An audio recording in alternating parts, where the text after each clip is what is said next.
Hello, and welcome to Bite Sized Bible Study. In this week of Bite Sized Bible Study, we'll be going over the second week in Ordinary Time. This is the second week in Ordinary Time, and this is we're going to be reading from the book of John. We're reading the Gospel this week, and it's John 1:35 through 42.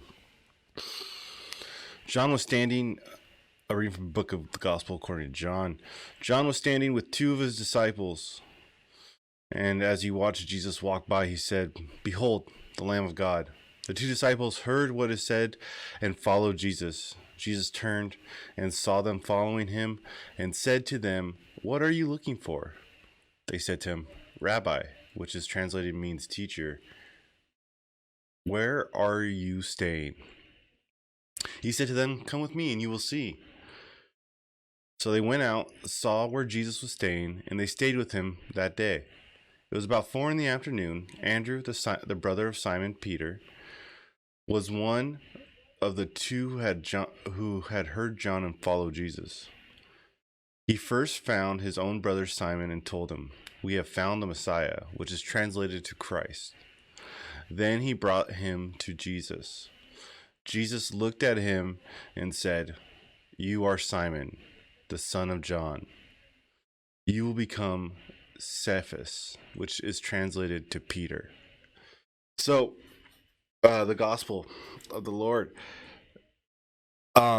This is we know the end. We know the end. We know the storyline of this book. We know the timeline of this book. And this is when this is. It's kind of crazy to see.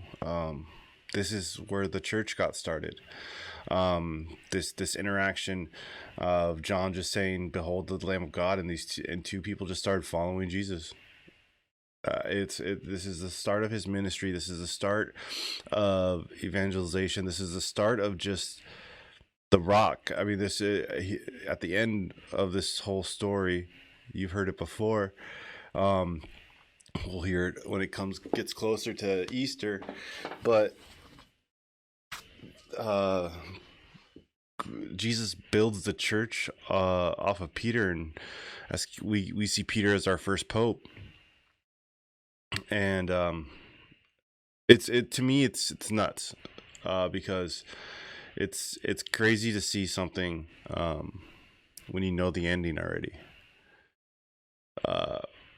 So many times, like, I rewatch TV shows too. I'm really weird with that kind of stuff. I rewatch TV shows that I've already watched, and I've watched The Office probably 100 times, and I've seen every episode a bunch of times. I could quote certain episodes. I could tell you what season this character came in, or so forth.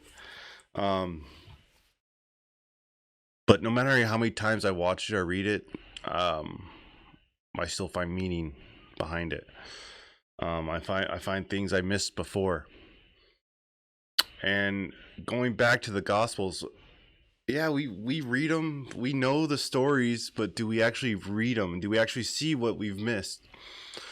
Because a lot of times we may quote the gospel, or we may quote the Bible, but what's before it? What's after it?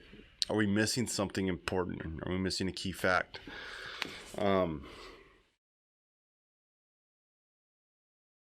Yeah, it's interesting. I love the book of John.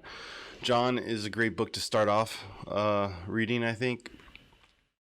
Personally, I like the stories in it. I like the parables that are in it. Um, but how I'm thinking through who Peter is, who the artist formerly known as Simon, son of John. Um, I'm trying to figure out what's going through their head when, like, are they like, "Oh, let's see if this is true," or do they how they know it's true? Because we deal with that in our faith, like, is this true? Because I mean, as Catholics, we're okay. It's okay to have doubt, but for them just to pick up everything, drop everything, and just go and follow this man, it's amazing. Um, But yeah, take this week and maybe you've seen something 100 times, but take a better look at it. There may be something you missed. And that's all for this week of Bite Size Bible Study. Thank you, and God bless.